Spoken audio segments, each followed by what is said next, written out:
You need this? No, I'm Okay. good. Okay. Good afternoon and welcome to Real Chicks Rock Presents Real Discussions. I'm your host, Michelle Dusbert, and I am you see this shirt? I am super excited today. Super excited today because I'm talking to somebody that I do like. I do like you. I do. We're going to talk. Thank you for everybody that's joining and listening to us today. We are very thankful. But for the new listeners, I just want to give a little background about what Real Chicks Rock is all about. We're all about creatively collaborating and connecting to raise awareness regarding issues that impact us as women by way of community service engagement, workshops, public speaking, mentoring, and the arts. This is the arts, and this is the media portion of the arts. And we've been doing this for a few years now, and we get the opportunity to talk and meet with people that are doing things in our communities, not only from a advocacy perspective, but musically. All right. Musically, I got somebody here in the seat. Today, we have the pleasure of talking to none other than Salah Ananse. Hi, Hey, Salah. how you doing? I'm good. Good to see you. Good to be seen. I see you all the time, though. Yeah. I do. You are Atlanta's own. This is rare because most people that I talk to are not from Atlanta.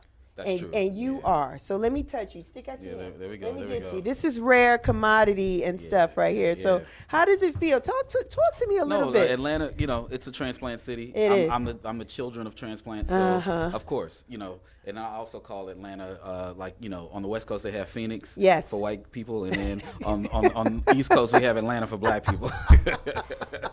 So it's a retirement community. So it's a retirement community. So this is my 30th year here in Atlanta. So that's beautiful. I've been here for a long time. So Atlanta's definitely home. But I want to talk about you, Salah, and your body and legacy of work. Born and raised here in Atlanta, so you've seen the music scene. You've seen the changes in Atlanta. Talk to me as a kid. What kind of music did you listen to growing up? Let's see, a whole lot of soul, a whole lot of Motown. My mom, Saturday mornings when we would clean the house, it would be Motown. It'd be what's his name? The guy that had the restaurant, Blue Lights in the Basement. What did he do? Oh, well, Sideman does Blue Lights in the Basement. But it was another guy used to have a radio show. He would play. It would be on WCOK. He played like a lot of old soul. Regine Bailey would play some stuff. Yes. But I cannot think of the guy that had the restaurant. He used to have a restaurant in what used to be Rio Mall. Okay. But anyway, I remember Rio Mall. That's a long time now. You aging yourself. Youngbloods. Youngblood. There you used go. to listen to Youngblood when I was growing up. Okay. So definitely. When hip hop came into form, I was right, at all those concerts. The first Fresh Festival, when that first tour, I was there. Second Fresh Fest, other festivals. My parents were very supportive of music, and I was a child actor too. So my mom was very supportive of me being involved with the arts all the way around. I didn't know you were a child actor. Yeah. Slowed it down. He's like, acting don't talk as much about that. I was going to ask, when did you start? Like 5 or 6, or just with the acting? 4. Yeah. Oh, really? You was really young. Yeah, 3 or 4. Okay. Yeah. You didn't like it? No, it's fine, but I prefer music. So, had nothing to do with me not, liking acting. But when I went to a performing arts high school, I had to choose, and I chose music over theater. Yeah. So when you chose the music, were you a musician? Did you play an instrument? Were you just? I was a singer. I would sing. We had a touring company. We'd sing and dance. Yeah. And go around. We tour around the world. So it's what's now North Atlanta. It was North Side at the time. Yeah. Jasmine Guy went there. Michael Jackson's choreographer Travis Payne went there. Really? 2 of the sisters from Escape went there before they went to Tri-Cities. So there was a lot of people that went to that school. Now I've seen you dancing, and I've noticed some good footwork, but we'll talk about that later. I love your name. I want to pause and. What does Salah mean? Does it have a It's goodness and peace. So Salah and Ananse is Ghanaian. It's the spider Ananse. Yes. So it's not my birth name. Okay. Salah was given to me in high school, and then Ananse I've took picked. on. Yeah. It's a beautiful name. It's so fitting. Yeah. I love it. You've grown into that name, right? Yeah, definitely. Awesome stuff. So you are an actor, a singer. You've gone to a high school filled with all of those things that you were able to do.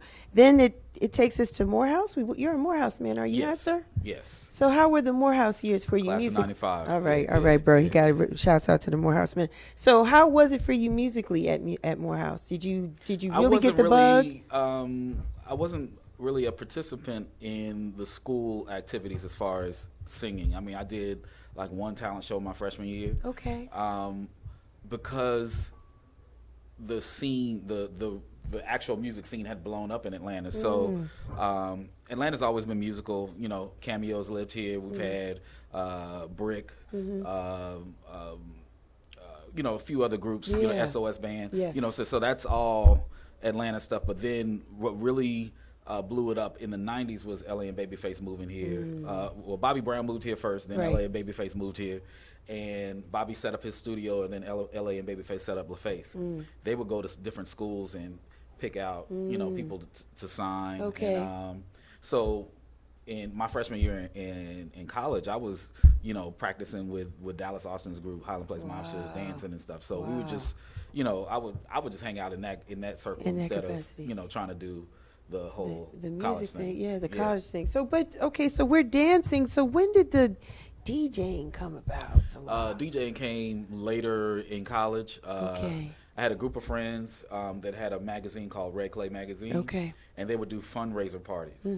So my boy Tahir, my boy Brett, Biafra, Saul Williams, and a few other people had this magazine, and it was kind of back in the 90s and early 2000s. They had these things called zines, where it was just black and white, and people would go and make these periodicals that were, you know, basically made out of, you know, from a copier, but they were very unique and you know, they served a subgenre that most magazines didn't serve. So we did a fundraiser to raise money for that, and I just started DJing at that, and that's how I got known as a DJ with my college friends. Okay. Yeah, and then it progressed. Did you like it? Did you like DJing at that point? Yeah. I mean, the reason I started DJing is because I didn't always hear the music I wanted to hear. So I decided to play the music I wanted to hear. That's the key right there. So when you came out, what were you playing? Everything and everything? No.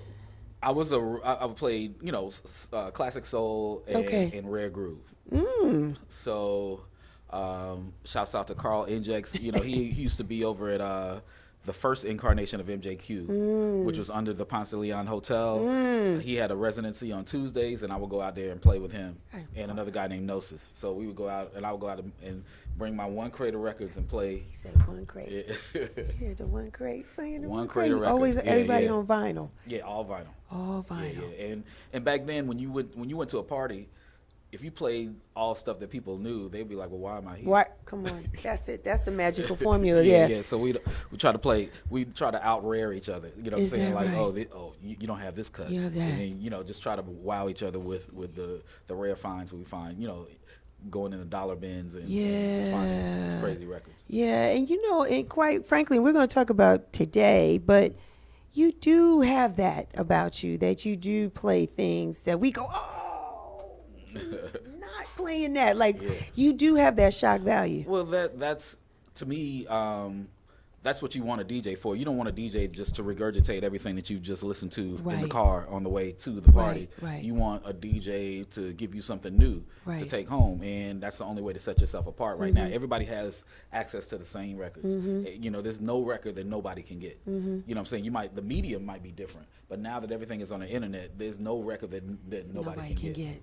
So what you need to do is play things that set you apart. And I learned that early, so I've always done that. Right. So after the Morehouse years, you're still heavy with music? Yes.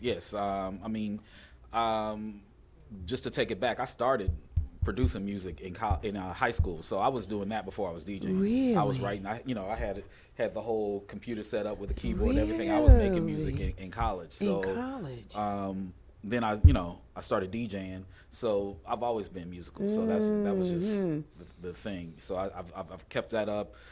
Had a studio. Me and Jamal Ahmed from WCLK, we used to live together. Along with another brother named Cosmo. And at that place, a collective called Groovement was started. And that some of the members of that were India Ari, Anthony David, Donnie. Nice. Let's see, I think Avery Sunshine at one point. I know Dana, her husband, his group was a part of it. Kari Simmons, Yes, Jiva, all that stuff. So this is just a collective of young people who thought we were going to change the world with music. And honestly, through most of those names that we did. Yeah. You guys have. Yeah. You guys have. How do you feel about that? Did you expect that when you started being a part of music that time? I guess we expected more, to be real.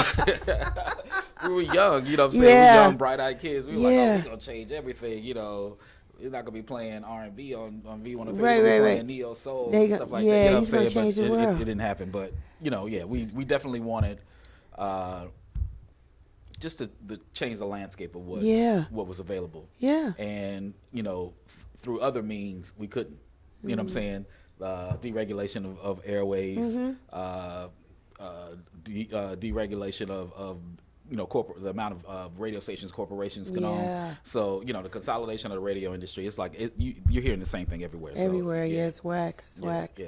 But so after that, though, you're still attached, or music has you. You have music. So what are you doing? You're DJing. You're producing music. You're traveling. Give me a little bit of after Morehouse. How did music look for you and treat you? Right after Morehouse, I was working. Okay. So yeah. Okay. Music. I would still DJ different things.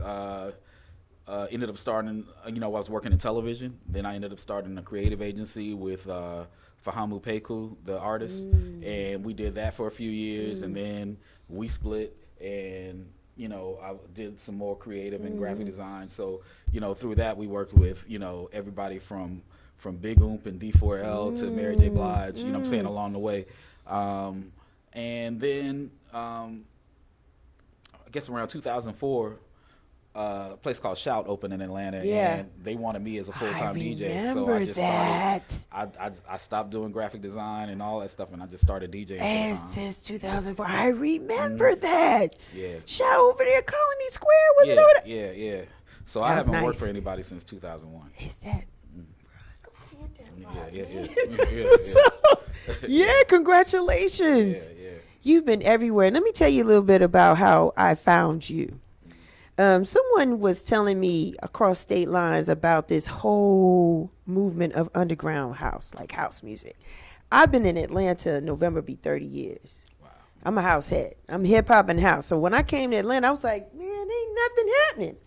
And they told me, you need to follow this guy. He got locks. I think his name is Salah. You need to follow him and see where he's going. And when I came and really started showing my face, he was playing at Halo. Oh, wow. Okay, wow. That's when I just kind of like was, okay, this looks like the guy with but he's not playing house music. Yeah, Halo was like everything, it was like one top 40, but it was danceable. But I was like, this isn't house. Right. And then I followed you at Vanquish over there on P Street. That went house. That's turning it up over there. It was fun. It was fun. I was like, this isn't house. Then I found you playing somewhere else, and it might have been with Kemet or somebody, and I was like, and through that and social media, I was able to find the whole energy and the whole movement.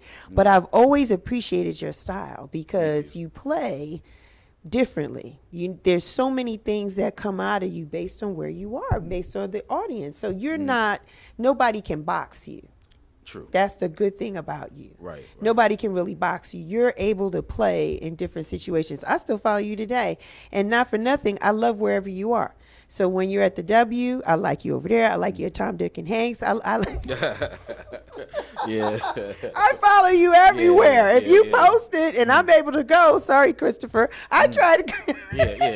I try to go. Yeah, that's beautiful. Yeah, and I do that. Like at this point, I've gotten my my events to the point where I do them to make sure that they're different, all the time. So Tom, Dick, and Hank is for really, I'm doing that. I do that with a high school friend of mine, a guy I went to high school with, and I do that for my friends from Atlanta to come and hear me play because they're not necessarily going to go to the house things. Right.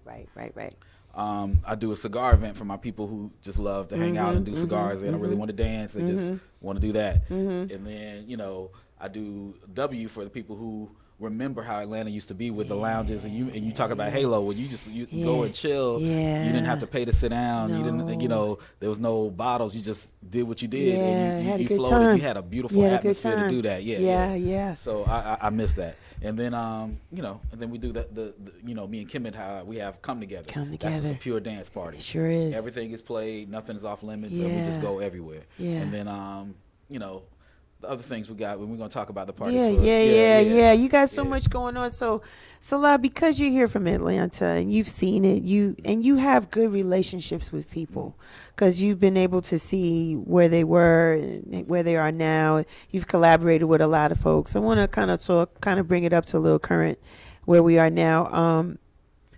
I want you to tell me how is there really a love for house more than the other genres of music that you play, or you love it all? House is special to me. Okay, why? But just because of the experiences that I've had with it. Okay. It's not. Let's see. I've always danced to it.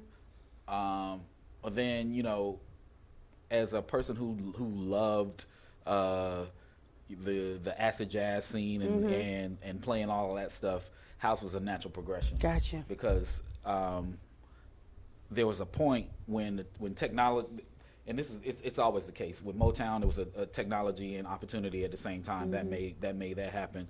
There was a point when technology in as far as music equipment happened, which allowed an expansion in what was allowed and what was called house at the time. So house went from being kind of just drums, bass, and keys, you know, because people couldn't afford to hire, you know, strings and all that stuff, to now you had all these MIDI instruments where you could just create these lush atmospheres in house. So I'd say late 90s, early 2000s, you started hearing just way more, and it was great. So a lot of the guys who, when acid jazz kind of went down, a lot of the guys, what was called acid jazz, which is British soul, and then they all went in the house. So you started even, you know, when you buy the acid jazz record, you start hearing these dance records. You're like, oh, I like that. What is that? You know, and so like I said, I'd always been dancing to it. I just fell in love with it, and I think my first WMC just kind of took me like, yo, okay, I'm doing this. Yeah, it was crazy. It was crazy. I miss WMC. Yeah. Oh, I do. Yeah. You know, I'm in Opium Gardens for the Masters at Work party, and it's just a point where I'm just sitting there looking, and I was like, okay, yeah, this is it. This is what you want to do. What year was that? Do you remember the year? My first WMC was 2001. Really? Yeah, wow. So I was late. You know, like a lot. You know, WNC had grown. Yeah. So I was late, but you never still. late. Never late. It's right on time. But I was, like I said, I was into something else. You know what I'm saying? I was doing the whole soul thing. Yeah. And all my friends were more involved in that. Kai Alce. Yeah. My brother, House in the Park. You know, he had been holding it down in Atlanta. Him and Ron Pullman been holding it down for a long time, but they had, you know, I'd go to their parties and stuff. So they had curated a great scene. You know, I have to give shouts out to Airwax and Second Saturdays. That was still a staple. We always went, no matter what. Yeah. So definitely. I mean, when it came to partying, I was always listening to house, but as far as playing, I wasn't always playing. You playing house. You was playing everything, everywhere. Well, still Residency.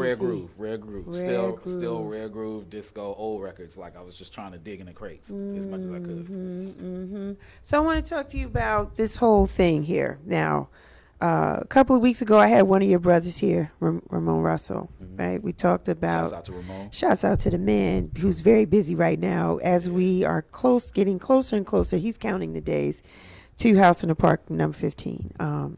Again, when I came on the scene, House in the Park was one of the things. But then I stumbled up on this thing called the ATL Weekender. I think I came on to it year 2. Okay. I didn't catch the first year, but something I saw this thing. I said, "What's this about?" And I registered for it, and I liked it. And I liked the fact that I paid this one price, and it allowed me to have access to all these parties that were going on that led up to House in the Park in the weekend. And the DJs were good. The locations where we partied was good. The energy of people were good. I saw people that I've seen before. Then it was a lot of out-of-town people that were coming. And I just thought this was dope. And I want to ask you, how did that idea come along for you to curate that? Well, I have to give all credit to the cats in Europe and England. Okay. The Weekender idea is totally something that they came up with. Gotcha. So I've been traveling. My wife and I have been traveling to the Southport Weekender. Shouts out to Nina. Ananse. Yeah, shouts out to Nina. Yeah, we like Nina. Yeah. Hi, Nina. We like Nina. Mm-hmm. So we've been going, and I've been taking notes. Yes. From all their processes, like, you know, how they check people in, security, how they split up the different rooms, for the different kinds of music that they had.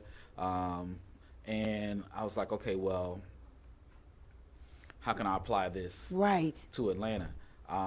So I couldn't take their exact structure. Right. So I combined that with other festivals that I've been playing, Candela in Puerto Rico, and then also, I learned a lot from Mikasa in Mexico. So shouts out to Julius, the Mad Thinker. The Mad Thinker. And shouts out to Don Pablo in Puerto Rico for Candela. And so I took those, and basically I said we had an emerging scene on Edgewood, 4th Ward. Yes, and I said, okay, so this is now 8 years ago. I said, well, let's showcase what we had, because those venues were the venues that were supporting the house scene in Atlanta at the time. So we showcased, the first one was all in sound table, both sides. We just went back and forth. Then the second one, I think we expanded to music room. So we just, the festival is designed to showcase not only the venues that were supporting the house scene year round, but also the promoters and DJs that are supporting the house scene year round. So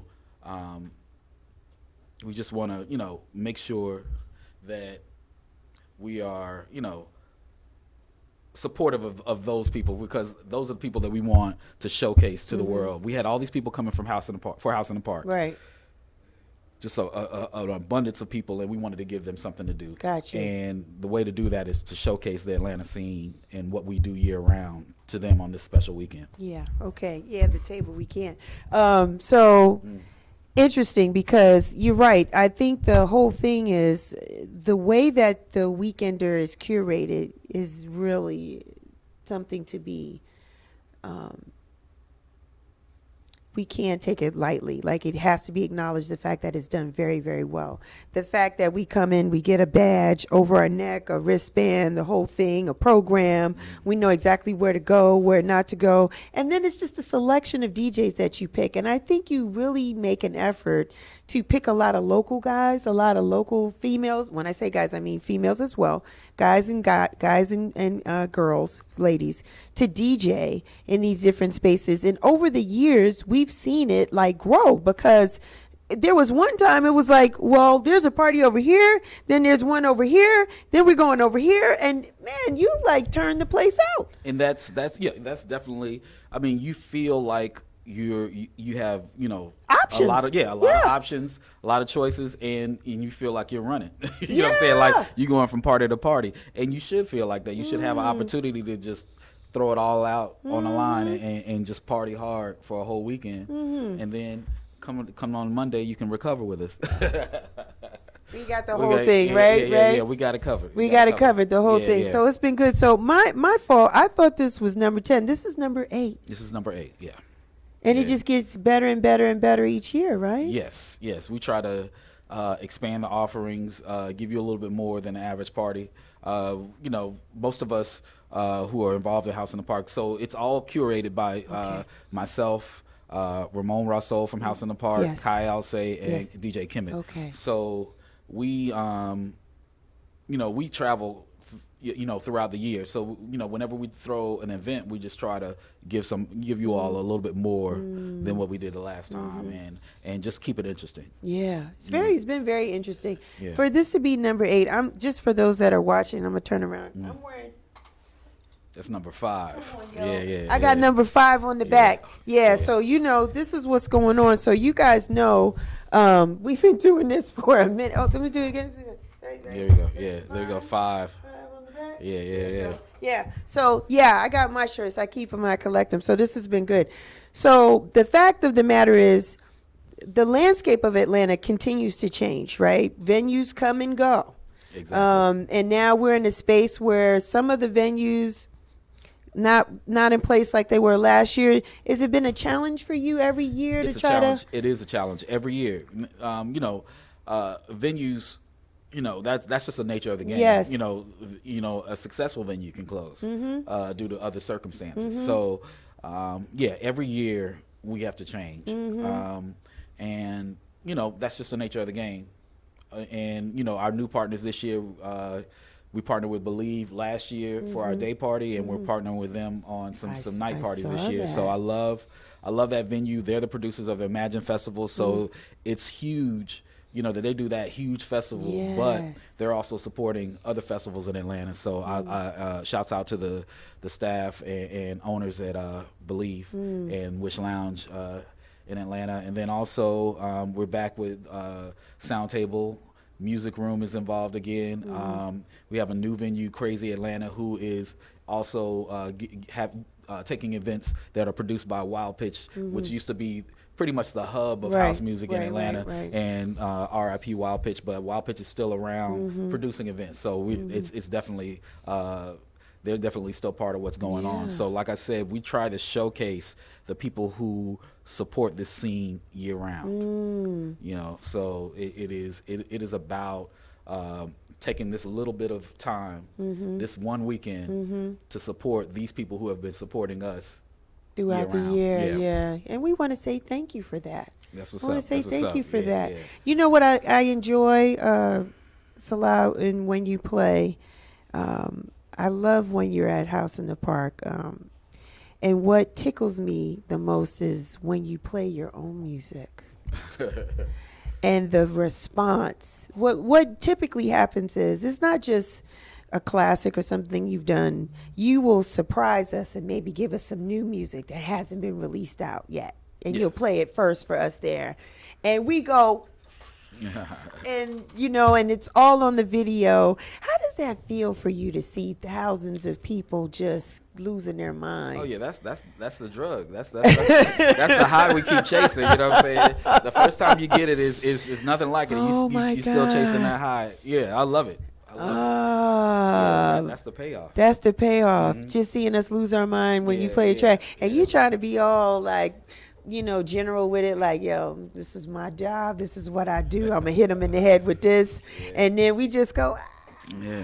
No, that's I love it. That's the reaction that you want. I mean, every DJ wants that. No matter what they're playing, they want that. But to have it happen for something that you created is special. Definitely. Do you like DJing more than producing? What's honestly, your love? What's really funny is I'm an artist all the way around, so I do a lot of different things. I couldn't imagine not being able to do all of it. Okay, all right. Even though like I don't have a graphic design company proper, I still do. You sure do. Yeah, a whole lot of graphic design. I still do video. I still do photography. Like I said, I'm just an artist all the way around. You're a grammarian. You check spelling and make sure that people's. Well, I did go to Morehouse. You make sure. I did go to Morehouse, and I was an English major, so that's why. You see, the guy is smart. He's like, Michelle, you might want to get that. I was like, oh, you're absolutely right. So yeah, you're well-rounded and well-versed in a lot of different things. Yeah, and my mother was in communications as well, so. I was corrected at growing up. You're doing it all. Yeah. You're doing it all. Do you feel, because some people may have this debate, oftentimes we say DJ is just a DJ until they're starting producing music, but you've always been traveling and been in demand as a DJ. Is that not a fair statement? No, I would say It had to grow. It had to grow? It definitely had to grow. Yeah. It had as to far grow. as And do you think the producing and creating of music helped that growth it definitely for you? Did. It definitely did. It definitely got me recognized Right. more. Okay. But also taking the time to go to industry events Yeah. like a WMC. Yes. And making the effort to meet everyone. Yeah. Helps a lot. Yeah, you do get out. You're everywhere. Well, I try to be. I Yeah. mean, this is the thing. I mean, when you work for yourself, you're only, as good as the work you put into it. So, what I always say is you stay busy or stay broke. Yeah. You know what? I don't even know what to say on that. I'm going to ask you this a lot because you're multi-talented, English, theater, acting, right? Writing music, producing. In this day and age, what influences you? Everything. Everything. Yeah, I mean, from politics to art, other people's art. Yes. My wife and I just went to an art show. A friend of mine, CP, had an art show. It was great. Fahamu's art. Yes. Just deep. Watching a television program. I get influences and inspiration from a lot of different things. Yeah, even listening to trap music, I get inspiration from that. So, and I think that's pretty much how most artists are. They're going to take inspiration and try to filter it through our lens. Yeah. Now, you said you graduated Morehouse in 95, Yes. right? So we're a little older. You're doing a good job in bringing younger people into this thing that we love. I think so, because when I come to your parties, it's not a whole bunch of old fuddy-duddy people. There's younger people that know you. How do you do that? How do you keep the millennials or just a younger generation of people in tune to what you do and what you offer? Well, I'd say there's two things. One thing I do is support what they're doing. Okay. So I can't expect them to support me Understood. if I don't support what they're doing. Understood. So I make an effort to go to their events. I send them gigs. Got you. And then also I also try to play music that appeals to them. So if I remix something, a lot of times I'll remix artists that the older people wouldn't even pay attention to. Yeah. And I do that because that allows what we do to appeal to them. They don't see a connection. Right. And if we don't make that connection for them, then they'll never get that connection. Right, So right. the Afrobeats movement right now is really popular with young people, but it's really house. A lot of it is really house. It's either house or reggae. So they're either going to the reggae side or they're going to the house side, and we need to be welcoming and open to them and bringing them into that. So and I see all the young people at House in the Park. Yeah, you do. So they want it. They're open to it. We just have to make it, accessible inviting for them. For them. Yeah. I've seen you talk to younger students, like go to schools and speak to students and things. Are you going to mentor some folks? Do you have an apprentice? Because I don't want you to check out and you got all these gifts and goodies and we didn't pass it on. Are we thinking about those things? I'm thinking about it, but I kind of do it in a different way. It's not necessarily lessons, but I'm definitely open to people calling me, asking me questions, because that's what my friends did for me. Whenever every new idea that I have a group of friends that will literally give me everything, wrong with it, all the obstacles that I'm going to come up with, that I'm going to come into, and say, hey, they're going to look at it that way, and I have a gauntlet that I run through every idea through, and that makes sure that it's executed. I like properly. that gauntlet. I like that gauntlet. And I talk to other people, other DJs, other event producers, and I tell them the same thing. Hey, if you have a question, ask me, and I'll give you my honest answer. I want to go back to the Weekender because it just, I would be a fool if I didn't talk about this. You have curated this thing called the Love Sexy. Okay, so Love Sexy. Come on, sir. And it takes it on the road. Yeah. We go to Chicago with it. Yeah. Talk about the Love Sexy Salah. So Love Sexy is a party that I started in 2001. It's a party dedicated to the music of Prince. It started in the cafe side of MJQ. And the first one was crazy. Yeah. and I brought it back for I stopped it for a little while, and I brought it back for the Weekender. Okay. And it's been growing and growing. It's busted out. We grew out. We grew out of Sound Table. Then we went to Studio Number 7. Grew out of that. You know what I'm saying? Now, and then we were at Wild Pitch for 2 years, and this year we're going to be at Wish Lounge at Believe. So that whole basement of Believe, that used to be a museum bar. That whole museum bar basement. We're going to be down there. Yeah, it's gonna be crazy. Nice. Yeah. And Believe is an amazing venue. They have a light show, all that stuff. It's gonna be great. Yes, that's gonna be great. People come from everywhere for that Love Sexy. Yes, they do. They gotta have it. And realistically, because not that it's my job. It's not my job, but I noticed that they come for the Love Sexy, and I may not see them at the other events. Well, that's one thing about that party. That party invites people who don't Just necessarily like house. They just love Prince or anything tied to it. Right. So, and what's funny, it's one of our biggest parties, one of our most successful brands for the Weekender, but it's also on a Thursday. Right. You know what I'm saying? So you have grown people who usually don't go out even on a Friday. They're coming out on Thursday dressed up. It's immersive. It's an immersive experience. There's nothing like it. I mean, we really try to get you out of your comfort zone, or just get you out of your usual character. What I'm saying is not make you a person who you're not, but tap into who you really are for a little bit. Last year I did wear a bikini top to the there thing. We go. It was a crocheted white. I got a yellow one for this year. Okay. So I'm gonna come and be out of my comfort zone because it's very adult. It's very good. The music is good. Exactly. Your selections are great. You play stuff that we don't hear all the time, stuff that we forgot. A lot of B-side stuff, which I love. I love the B-side, and we just party for hours.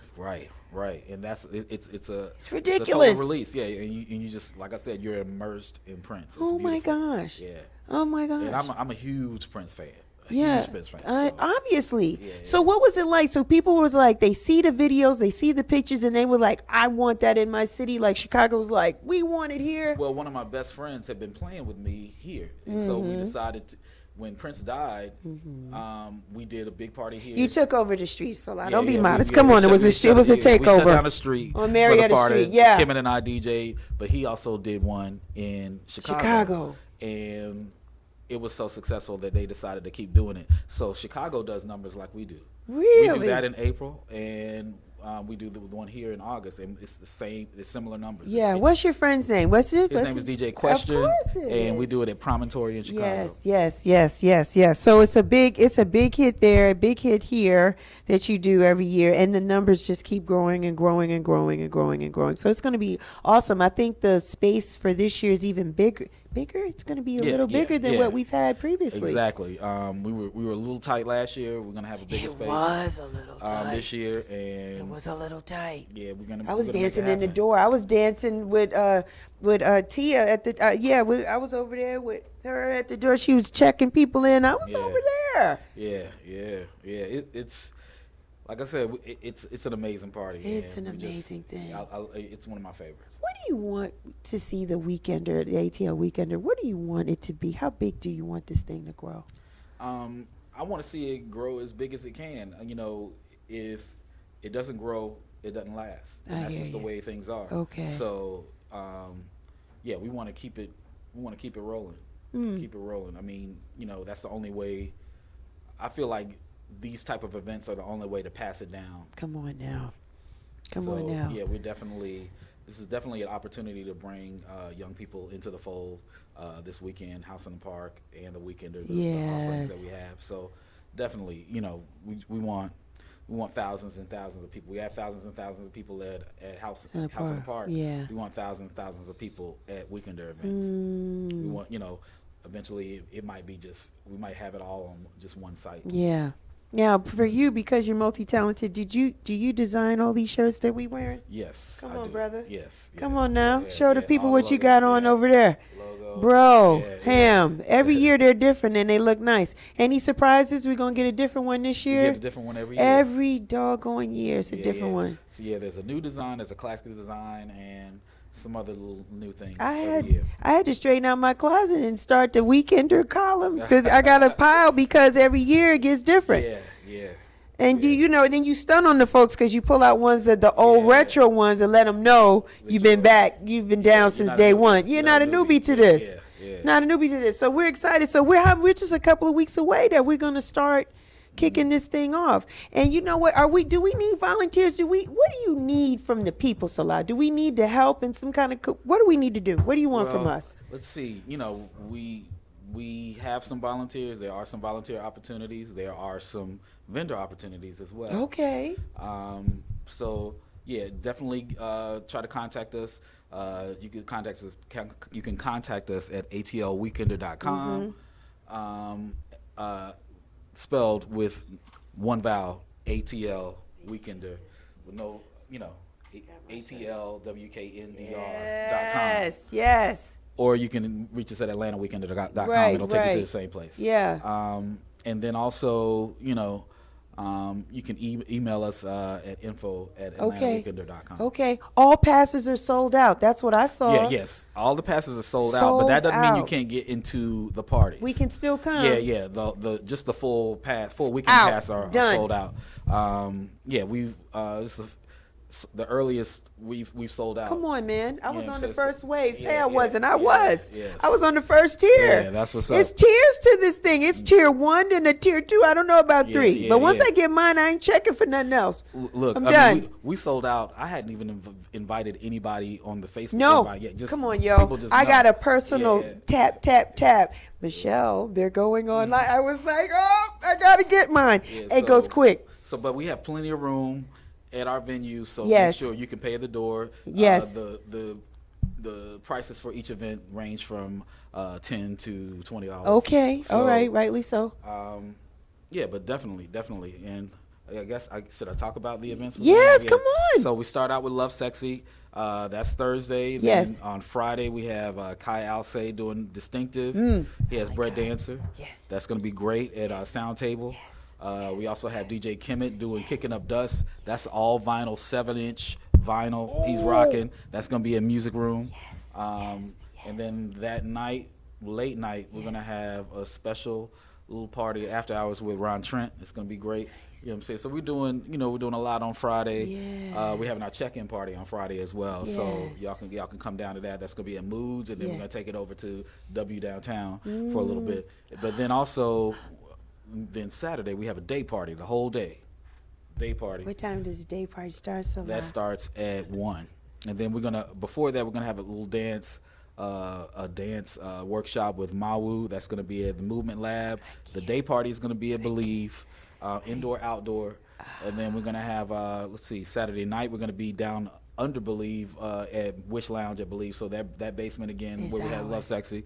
That's gonna be Afrique Electrique. We're also gonna have and we're celebrating 10 years. My label is celebrating 10 years. Afrique Electric. Where the 10 came from. So we first started doing parties in 2009 at Social in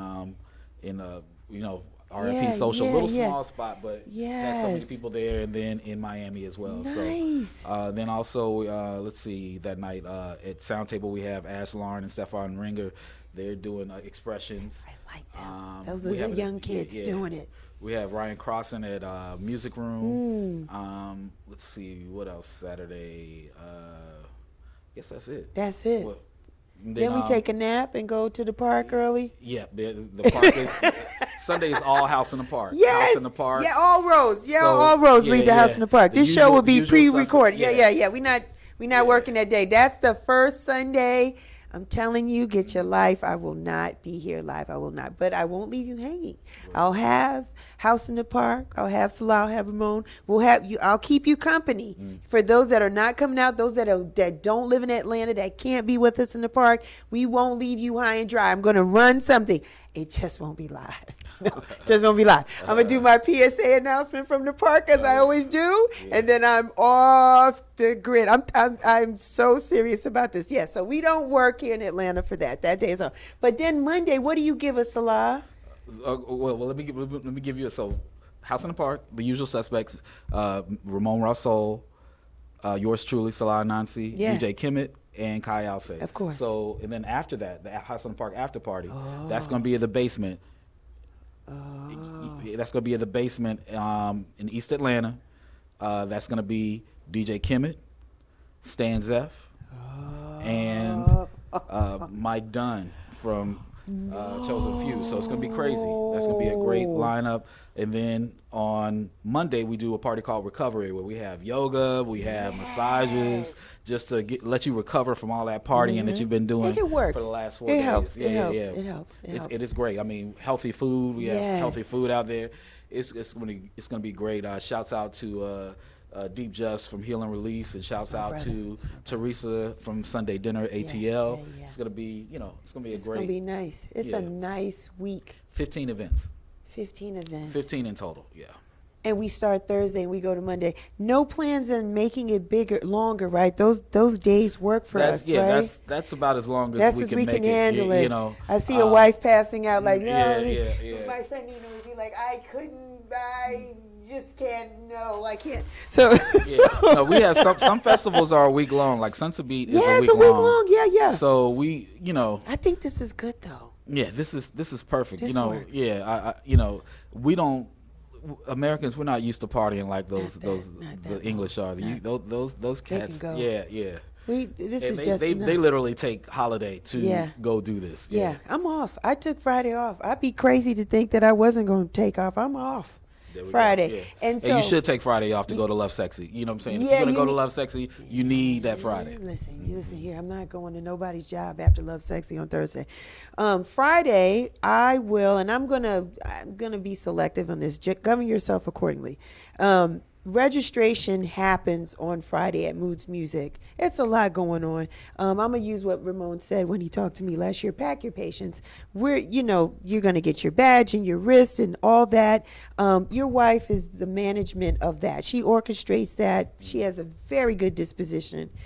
I watch her. She treats everybody the same. And some people are just jerks. I'm going to be real honest. They come at her all kinds of ways, sideways, and she goes, it's all right. We're going to work it out. And the temperament and the temperature is phenomenal. So shouts out to Nina for just always keeping it rock steady throughout the whole experience. I say she manages the front of the house, and I manage the back of the house. Yeah. She's who everybody sees. That's the face that you see when you you come to the Atlanta Weekender, and she handles it flawlessly. Year after year after year. So for those, we just want to give you guys some options. Thursday night, if you can't come, Love Sexy. Come Friday, Moods Music, meet and greet, kind of get your badge, get the feel, because it'll be bubbling and we're going to be feeling away. And then that night, we're just going to start partying. And I'm already excited. I can't keep still in my chair. I can't keep still in my chair. So listen, the passes are sold out. Done. Finito. Mark your calendar next year to be on top of it. When you see that email or that blast about getting your passes, do not procrastinate in getting your passes next year. However, you can still party with us. Every single event, there'll be some cute representation at the door telling you how much it is for you to come in.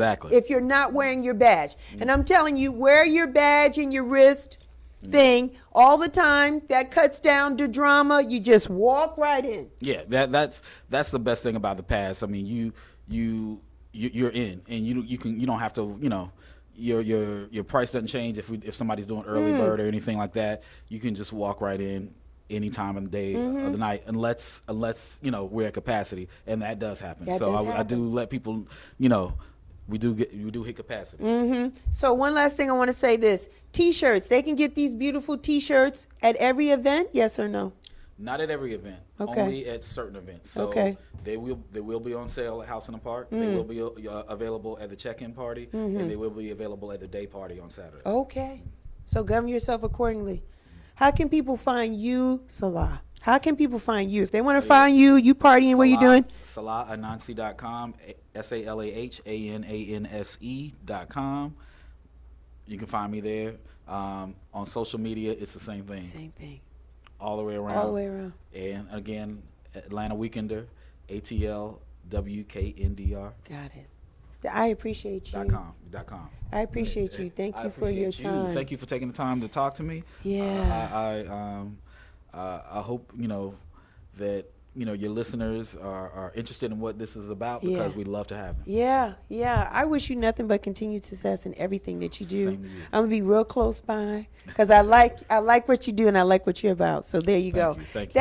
That is my time. You know me, Real Chicks Rock. I am everywhere. I'm just gonna keep it right to the narrative. You want to know what I'm doing, what's going on, what's going down? Go to the website realchicksrock.com. I'm on Facebook, Instagram, Twitter. I want to thank all of my syndicated stations. We're syndicated. We're on iTunes, iHeart. Yo, get your life. Subscribe on the YouTube channel. You want to be a part of this movement, because we're pushing, we're doing, we're moving. That is my time. Thank you. Until next time, you guys take care. Continue to rock on. Bye.